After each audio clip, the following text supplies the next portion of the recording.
Hello everyone, my self Manish Shahn. मैं आपका स्वागत करता हूं हमारे इस यूट्यूब चैनल में जिसका नाम है SA कोचिंग इंस्टीट्यूट।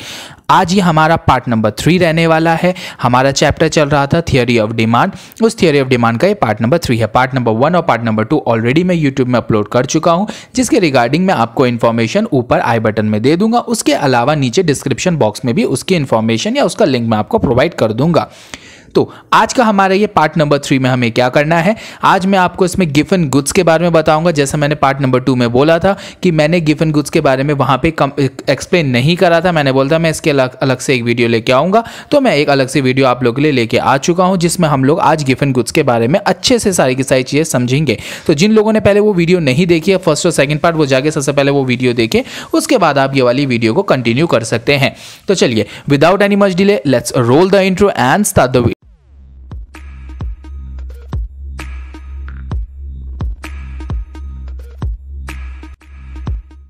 तो हमारा टॉपिक शुरू होता है गिवन गुड्स। ओके, अब गिवन गुड्स के बारे में हम लोग एक चीज पहले कर लेते हैं।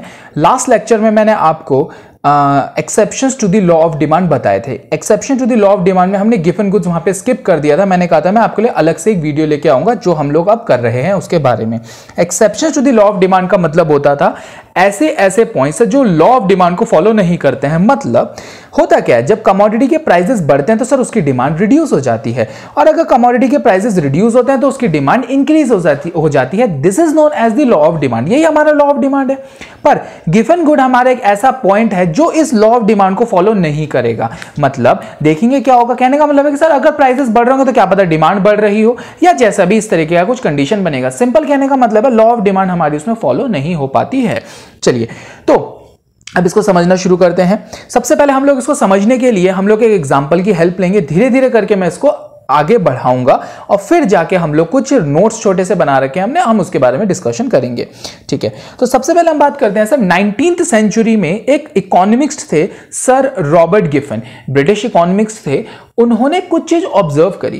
क्या उन्होंने एक चीज उन्होंने देखा, उन्होंने क्या चीज एनालाइज करा, उन्होंने ये देखा कि उस टाइम पे जो वर्कर्स हैं, जो काम करते हैं, जॉब कर रहे होते हैं, वर्कर है, कंस्ट्रक्शन वर्कर है, चाहे किसी भी प्रकार के वर्कर हैं, वर्कर जो काम कर रहे थे सर, जो सिंपल बोलो तो poor section of the society को बिलोंग करते थे, काफी गरीबी उसमें आते थे। ठीक है, उस टाइप के वर्कर्स ने ना एक काम करना शुरू करा, एक ऐसा काम करा जिस वजह से हमें भी थोड़ा अजीब लगेगा अभी सुनने में। कंजम्पशन उन्होंने कहा कि सर दो चीजों का ज्यादा होता था, एक ब्रेड और एक मीट।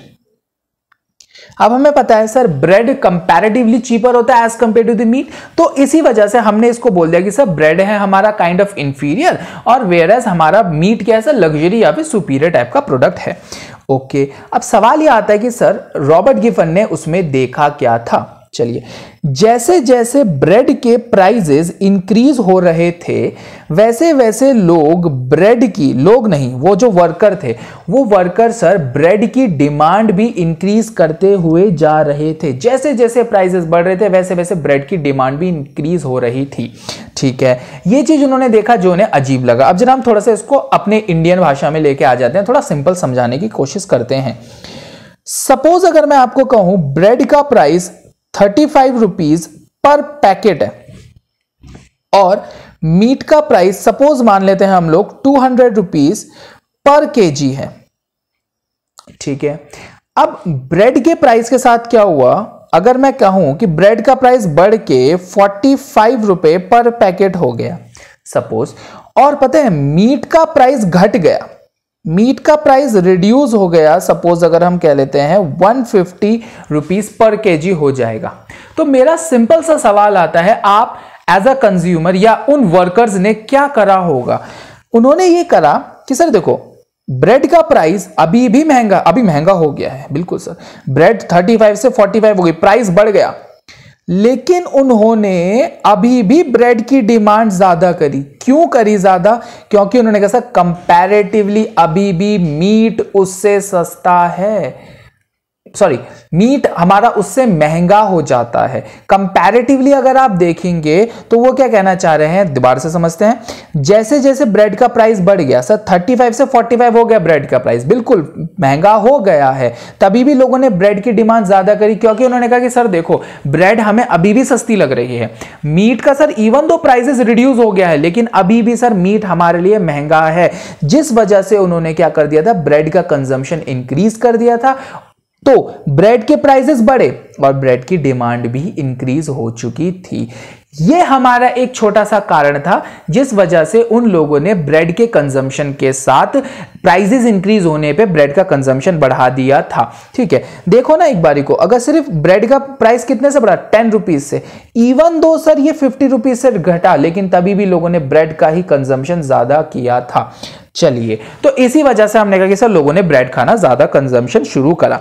ठीक है, अब इस डिस्कशन को थोड़ा सा और ऊपर के लेवल पे हम लोग लेके चलते हैं। तो हमने कहा कि अब थोड़ा सा और इसे लेवल पे लेके चलते हैं। सर एक चीज होती है जिसे हम बोलते हैं डिस्पोजेबल इनकम। जरा पहले हम लोग इसके बारे में बात कर लेते हैं। डिस्पोजेबल इनकम, सर जो आप इनकम को आपको खर्च करना है, सिंपल अगर भाषा में बोलूं तो मैं अभी ज्यादा डिटेलिंग नहीं करूंगा इसके बारे में। हम लोग डिटेलिंग के लिए हमारे पास चैप्टर आएगा मैक्रो इकोनॉमिक्स में, जब हम लोग करेंगे नेशनल इनकम के बारे में, वहां आराम से डिटेलिंग में समझेंगे हम इसे। फिलहाल अगर मैं आपको कहूं, सिंपल है, अगर देखो किसी पर्सन के खर्चे थोड़े रिड्यूस हो जाए, अगर किसी पर्सन के खर्चे रिड्यूस हो जाए, सपोज अगर मैं एग्जांपल कहता हूं आपको, सपोज अगर हम कहें अगर कोई पर्सन 10,000 रुपए कमाता है, सपोज 10,000 रुपीज पर मंथ कमाता है। अब गवर्नमेंट ने क्या करा यार, इसकी इनकम को बढ़ाना है, इसकी रियल इनकम को बढ़ाते हैं। रियल इनकम को बढ़ाने का क्या मतलब है, ध्यान से समझना। रियल इनकम को बढ़ाने का मतलब है या तो इसकी सैलरी बढ़ा दो, 10,000 रुपीज से इसकी सैलरी को हम कर देते हैं 20,000 रुपीज या 15,000 रुपीज कर देते हैं, या फिर दूसरी एक और चीज होती है सर, मैंने कहा क्या, इसके खर्चे रिड्यूस कर दो। आप जैसे ही इसके खर्चे रिड्यूस करेंगे तो ऑटोमेटिक सी बात है इसकी रियल इनकम इंक्रीज हो जाएगी। इसे ही हम कुछ हद तक डिस्पोजेबल इनकम भी कहते हैं। This is known as the real income. ठीक है, मतलब अगर किसी पर्सन के खर्चे रिड्यूस हो जाते हैं तो सर उसकी इनकम या डिस्पोजेबल इनकम या रियल इनकम में से इंक्रीमेंट आ जाता है, दैट्स इट। ठीक है, अब मैंने क्या कहा, वर्कर क्या कर रहा था सर, वो मीट कंज्यूम कर रहा था या फिर ब्रेड कंज्यूम कर रहा था। ठीक है, जैसे ही ब्रेड के प्राइसेस इंक्रीज हुए, अब ब्रेड के प्राइसेस इंक्रीज हो गए, अब देखो उसकी इनकम में तो कोई चेंज नहीं आया था, नहीं सर इनकम तो उतनी थी, 2 मिनट के लिए मान लेते हैं, इनकम में कोई वैसे चेंज नहीं आया था। सपोज अगर इसी वर्कर का हम एनालिसिस करें, उसकी इनकम सपोज 5,000 रुपए पर महीने की है। ठीक है, अब हुआ क्या, जैसे ब्रेड के प्राइसेस में इंक्रीज हुआ, अब उसने क्या करा, अपना मीट का कंजम्पशन रिड्यूस कर दिया। ठीक है, मीट का कंजम्पशन रिड्यूस कर दिया, क्यों, क्योंकि सर अब वो उसे अफोर्ड नहीं कर सकता है, और जितनी उसका इसको रिडक्शन करने की वजह से पैसा बचा है, उससे अब वो क्या करेगा, ब्रेड का कंजम्पशन बढ़ा देगा। क्यों, क्योंकि सर सर्वाइवल के लिए कुछ ना कुछ कमोडिटी तो कंज्यूम करनी ही करनी है। तो मीट तो कंज्यूम वो नहीं कर सकता, बट सर ब्रेड तो वो कंज्यूम कर सकता है कि नहीं कर सकता है। तो मैं यही कह रहा हूं, जैसे ही उसकी इनकम, सॉरी जैसे ही कमोडिटी का, ब्रेड का प्राइसेस इंक्रीज हुआ, तो उसकी रियल इनकम में फर्क पड़ने की मतलब फर्क पड़ना शुरू हो जाता है। इसी वजह से हमने क्या कहा, जैसे ही उसका ब्रेड का प्राइस बढ़ा, उसने अपना मीट का कंजम्पशन सर रिड्यूस कर दिया। पहले भी वो कंज्यूम कम कर रहा था, लेकिन उसने अब और कंजम्पशन अपना रिड्यूस कर दिया, और इस रिडक्शन की वजह से जितना भी उसका पैसा बचा, वो सारा का सारा उसने ब्रेड के कंजम्पशन में यूज करना शुरू कर दिया। इसी वजह से जैसे ही ब्रेड का प्राइस बढ़ा, उसने ब्रेड की डिमांड भी इंक्रीज कर दी। इवन दो ब्रेड का प्राइसेस इंक्रीज हो रहा था, लेकिन उसने तभी भी ब्रेड की डिमांड को इंक्रीज कर दिया था। This is known as the गिवन गुड। ये हमारा होता है गिवन गुड्स। तो इसमें हमने समझा कि सर थोड़ा सा डिस्पोजेबल इनकम या रियल इनकम के थ्रू भी हमारा ये पॉइंट आ जाता है क्लियर। कहने का सीधा सा मतलब ये होता है कि अगर किसी पर्सन की, अब अगर दूसरी तरफ अगर हम बात करें, सपोज अगर ब्रेड का प्राइसेस रिड्यूस हो गया, वो क्या करेगा, देखना, ब्रेड का प्राइसेस रिड्यूस हो गया तो वो पता है क्या करेगा, जैसे ब्रेड का प्राइस रिड्यूस हुआ तो उसके पास अब पैसे थोड़े ज्यादा बचने लग गए हैं। क्योंकि वो पहले ब्रेड कंज्यूम कर रहा था, ब्रेड बहुत सस्ती हो गई। जब ब्रेड बहुत सस्ती हो जाएगी तो उसके बाद सब पैसे थोड़े ज्यादा बचने लग जाएंगे। अच्छा, जैसे ही उसके बाद पैसे ज्यादा बचने लग गए, उसने अपना डिमांड थोड़ा शिफ्ट करके मीट की तरफ वो लेके जाने लग गया। उसने कहा सर अब एक काम कर लेते हैं ना, हम लोग थोड़ा मीट कंज्यूम कर लेते हैं, क्योंकि जब किसी पर्सन के पास ज्यादा इनकम बचने लग जाएगी उसके खर्चों के बाद, तो वो क्या करने लग जाता है, थोड़ा सुपीरियर क्वालिटी की तरफ भागता है। तो सिमिलरली इसने भी ऐसी करा कंज्यूमर ने। यहाँ पे जैसे ही ब्रेड के प्राइसेस कम हुए, उसने क्या करा, सर मेरी रियल इनकम बढ़ने लगी, मतलब मेरे पास अब, जब मैं कंज्यूम ब्रेड कर रहा था अभी तक, तो ब्रेड मैंने कंज्यूम करा, उसके बाद मेरे पास पैसे अब ज्यादा बचने लग गए हैं। क्यों? क्योंकि सब ब्रेड के प्राइसेस कम हो गए हैं, तो ज्यादा बच रहे हैं। तो सर एक काम करता हूं ना, सुपीरियर क्वालिटी की तरफ जाता हूं, या सुपीरियर लग्जरी प्रोडक्ट की तरफ, या लग्जरी क्वालिटी ऑफ प्रोडक्ट की तरफ चलता है। तो उसने क्या करा, अपना डिमांड ब्रेड मीट की तरफ बढ़ा दिया, जिस वजह से ब्रेड की डिमांड हल्के हल्के करके रिड्यूस होने लग गई और मीट की डिमांड बढ़ने लग गई होगी। क्यों? क्योंकि उसकी रियल इनकम, जिसे हमने अभी नाम दिया डिस्पोजेबल इनकम, डिस्पोजेबल नाम अभी मैं बोलूं ही ना तो ज्यादा अच्छा है, हमने कहा जिसकी, जब क्यों वो पाया ऐसा, क्योंकि उसकी रियल इनकम में इंक्रीज हो गया था, जिस वजह से उसने अपनी डिमांड यहां की तरफ शिफ्ट कर दी है। तो सर ये था हमारा गिफन गुड्स, जो सर रॉबर्ट गिफन ने समझा था 19th सेंचुरी के टाइम पे, उन्होंने ये चीज देखा था। अब देखो घूम फिर के सारी बातें अपनी तरफ है, मीनिंग तो समझ गए। अब जरा लॉ ऑफ डिमांड या एक्सेप्शन पे आ जाए। सर प्राइस बढ़ा, डिमांड आपने बढ़ा दी ब्रेड की, प्राइस घटा, डिमांड आपने घटा दी ब्रेड की। अब देखो लॉ ऑफ डिमांड बैठ के क्या कह रहा है, भाई देखो जो तुमने करा, तुम्हारी रियल इनकम में चेंज आ रहा था, तुम्हारा कुछ भी आ रहा था, लेकिन लॉ तो फेल हो गया। लॉ तो ये कहता था प्राइस बढ़ा, अबे डिमांड घटाओ। लॉ ये कहता था जैसे ही प्राइस बढ़ेगा, अब भाई साहब डिमांड को घटा दो, लेकिन आपने क्या कर दिया, डिमांड बढ़ा दिया। इवन तो जो भी कारण थे अभी हमने समझे, रियल इनकम या जो भी पॉइंट थे, लेकिन वो ये कहना चाह रहा है, सर लॉ कह रहा है, लॉ एक जगह बैठ के तो सर तालियां बजा रहा है, ठीक है, उसका तो स्लो क्लैप्स चल रही हैं कि भैया हम तो फेल हो गए हैं, आपने तो जो भी कर दिया, लेकिन लॉ ऑफ डिमांड हमारा फेल हो जाता है। दिस इज वाई, या this is the main reason कि गिवन गुड्स होता है, और यही हमारा एक कारण है exception to the law of demand का। ठीक है, तो यहां पे मैंने आपको एक एग्जांपल के थ्रू चीजों को समझाने की कोशिश करी है, क्योंकि एग्जांपल में क्या होता है यार, बहुत बार हम लोग ना एक्सप्लेनेशन भूल जाते हैं, एग्जाम्पल हमें बहुत अच्छे से याद रहते हैं। तो जब भी आप इसको पढ़ेंगे तो इस एग्जाम्पल को ध्यान रखिएगा, तो आपके लिए काफी ज्यादा बेनिफिट हो जाएगा। अब हम लोग जरा कुछ बुक्स की लाइंस, या फिर जो मैंने छोटी सी आपके लिए नोटिंग बना रखी, जरा उसके बारे में भी थोड़ी लाइंस को रीड कर लेते हैं, इंग्लिश में क्या लिखा हुआ है। तो गिवन गुड्स, नाम एक बार थोड़ा रीडिंग करते हैं। गिवन goods named after the 19th century economist sir Robert Giffen, ये भी हमने बात करी, सर रॉबर्ट गिफन के नाम पे है, who pointed out this phenomena for the first time, जिन्होंने इस फिनोमिना के बारे में सबसे पहले बार देखा था, ध्यान दिया था। तो गिवन goods are those inferior goods, उसने कहा सर गिवन गुड्स हमारे उस प्रकार के इंफीरियर गुड्स होते हैं। अच्छा, गिवन गुड्स अलग होते हैं, इंफीरियर गुड्स अलग होते हैं, बहुत छोटा सा डिफरेंस होता है, बट डिफरेंस होता है। On which the consumer spend a large part of his income and the demand for which fall with the fall in their prices. For example, उसने बोला सर इंफीरियर गुड्स होते हैं जिन पे consumer अपनी income का ज्यादा पोर्शन स्पेंड करते हैं और जिनकी डिमांड रिड्यूस हो जाती है जैसे ही उनके प्राइसेस भी गिर जाते हैं। उसके पीछे मैंने अभी रीजन यही बताया था, जैसे ही उन कमोडिटी के प्राइसेस हमारे रिड्यूस होते हैं, जैसे ही प्राइसेस सर रिड्यूस हुए थे, उनकी डिमांड भी रिड्यूस हो जाती है। क्यों रिड्यूस हो जाती है? क्योंकि लोग क्या करने लग जाते हैं, जैसे ही प्राइसेस रिड्यूस हुए उनकी रियल इनकम बढ़ने लग जाती है, जिस वजह से लोग सर चेंज हो जाते हैं, शिफ्ट हो जाते हैं सुपीरियर या लग्जरी प्रोडक्ट्स की तरफ। जैसे एग्जांपल इसने यहां पे बता रखा, अपना देसी एग्जांपल मेज और ज्वार। ठीक है, मेज और ज्वार के बारे में बता रखा, देखते हैं। For example maize and jowar are the inferior food items for an average consumer. ठीक है, they are consumed largely by the poor people. ये ज्यादातर, उसने बोला मेज एंड ज्वार से ज्यादातर पुअर लोग कंज्यूम करते हैं।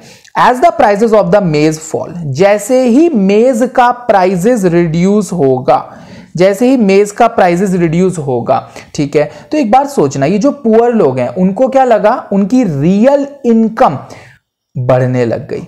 जैसे ही मेज का प्राइस कम हुआ तो उनकी रियल इनकम बढ़ने लगी। जैसे ही उनकी इनकम बढ़ने लग जाएगी, रियल इनकम बढ़ने लग जाएगी, तो वो क्या कर देंगे, with an increase in the real income a consumer में afford to purchase the superior food like rice, wheat, तो वो यही कहना चाह रहे हैं, जैसे ही मेज का प्राइस रिड्यूस हुआ तो लोगों की इनकम, जो रियल इनकम है वो बढ़ने लग गई। क्यों? क्योंकि अब उन्हें सामान सस्ता लगने लग गया, तो वो जो इनकी इनकम, रियल इनकम थी, उसमें इंक्रीज सा लगने लग गया। उनको लग रहा है कि यार हमारी अब पैसे बच रहे हैं। क्यों? क्योंकि मेज तो सस्ता हो गया है। इस वजह से उन्होंने सुपीरियर फूड्स की तरफ वो लोग शिफ्ट हो गए, और वो सुपीरियर फूड में उन्होंने एग्जांपल दिया जैसे राइस और मेज, sorry rice and wheat, rice और व्हीट की तरफ सर वो लोग क्या हो गए, शिफ्ट होने लग गए हैं।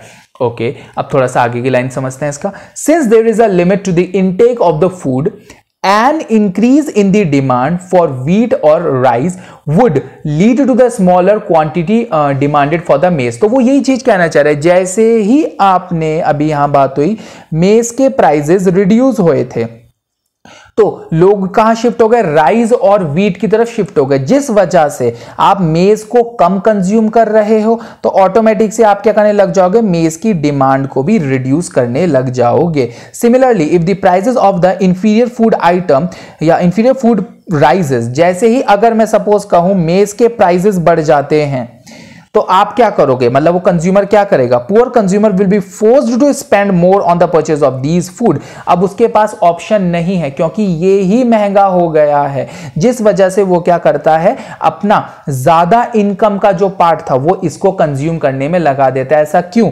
Because they are absolutely essential for their survival, क्योंकि उनके सर्वाइवल के लिए वो बहुत जरूरी है। They can not afford to purchase the same quantity of superior goods. अब उसने कहा कि सर अब हम लोग वो सुपीरियर क्वालिटी ऑफ फूड जो राइस और व्हीट हमने कहा था वो नहीं परचेज कर सकता, that they purchase earlier because they would be left with the lesser money to spend on other commodities, क्योंकि अब उनके पास पैसे ही कम बच रहे हैं कि वो लोग और कमोडिटी को खरीद सके। क्यों? क्योंकि मेज के प्राइसेस बढ़ गए थे। दस they will increase the demand for the maize at the cost of the wheat or rice। तो ये हो जाता है सर हमारा एक कंप्लीट एक्सप्लेनेशन गिवन गुड्स के बारे में। मैंने आपको एक कॉन्सेप्ट बना दिया एग्जांपल के थ्रू, उसके बाद हमने कुछ जो लिखी हुई चीजें हैं वो भी मैंने आपको इसमें बता दी हैं।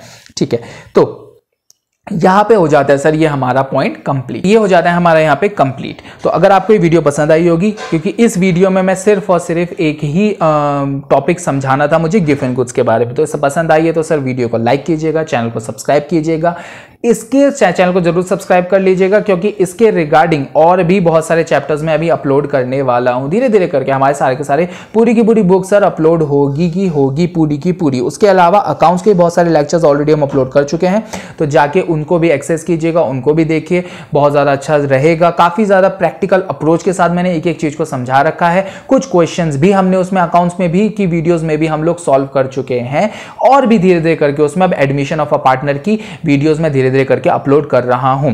ठीक है, उसके अलावा अगर ये जो हमने छोटा सा नोटिंग कर रखा है, अगर आपको ये चाहिए तो मैं इसको अपने फेसबुक पेज पे मैं अपलोड कर दूंगा, उसके रिगार्डिंग आपको नीचे डिस्क्रिप्शन में उसका लिंक मिल जाएगा। उसके अलावा अगर आपको ये चाहिए होगा तो आप मुझे मेरे इंस्टाग्राम हैंडल पे मुझे फॉलो कर सकते हैं, मनीष शानू 3।